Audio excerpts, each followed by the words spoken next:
First of all, congratulations on My. It absolutely slaps. Thank you. I wanted to talk about the music video. Yep. I will admit to being very shook at this new Troy. Okay. Recklessly sexy, wild. I wanted to ask, was that Troy there the whole time, or did you kind of have to find him over the past few years? Yeah, I don't know. I mean, he was always like in there for sure. That's the way that I used to dance around my room when I was like 10 to Like a Prayer by Madonna. But Yes. like, would I have told anyone that or shown anyone that? Definitely not. I'd rather be a little bit embarrassed in front of these like 60 crew members and be super happy with the final result than be a little bit kind of shy and reserved and not feel like the video like hit the mark. Yeah, totally. We've also got the good side from you so far this year. Yeah. A bit more somber, a bit more like Blue Neighborhood. With the forthcoming album, are these two songs kind of the bookend sonically of what to expect? Is everything say else so. going to fall in between? Yeah, I'd say so. I mean, there's a couple of songs that maybe, like one or two songs that sort of like out pop My even. Okay. But Good Side is definitely like the slowest song on there for sure. So coming up, we've got an album and obviously a lot of touring. Yep. Do you have any downtime to keep up to date with like the Netflix shows? Do you have any series that you've got on backlog? What are you watching at the moment? I've watched the whole season of Queer Eye. Yes. Loved it. If you could insert yourself into a Netflix show, what would it be? There's a documentary, Jiro Dreams of Sushi. Have you seen it? I haven't. It's just about this like 80-something-year-old sushi chef who's been making sushi for like 50 years. Yep. And it's apparently like some of the best sushi in the world. So I would insert myself into the documentary so I can Just eat devour some. that sushi. Yeah. Do you remember your first kiss and who was it with and why? Yeah, it was with my friend Daniela. Yes. Why? Because we wanted to. Yeah. It was like, I think 7 Minutes in Heaven kind of vibe. Okay. And it was in my house in a toilet. Oh. Yeah, really gross. And I remember thinking it was like, all right. Yeah.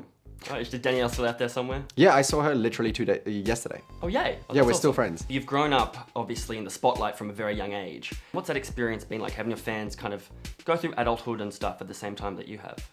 Yeah, it's been really rewarding for me. Like a lot of the people that I, see at like meet and greets and stuff like that will be like, oh, I met you in 2013 Yeah, or whatever. wow. And we're both like the same age. And if I'm keeping people like interested and I'm still being a genuine representation of like how they feel, then I feel like I'm on the right track. Something I've noticed when people talk about Troye Sivan a lot is you get preempted a lot with your sexuality.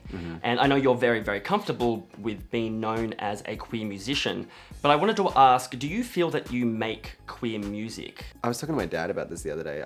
I wasn't like trying to make a statement with the youth video, for example. It's like a pretty straight down the middle, like teeny, like pop music video. Yeah. But I put a love interest in the video. And so inherently I feel like then people are like, oh, it's a big like gay statement, While I definitely pride myself on trying to be a, like an active voice out there in the world for LGBTQ causes, I am gay. So the music, I think, just by default is gay. I found a lot of the music that we consider gay music and like our kind of music is generally straight women pop music.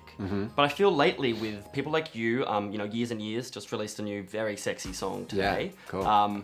Do you feel that's shifting? Do you think that queer music or gay anthemic music of the future will be sung by gay men and gay people?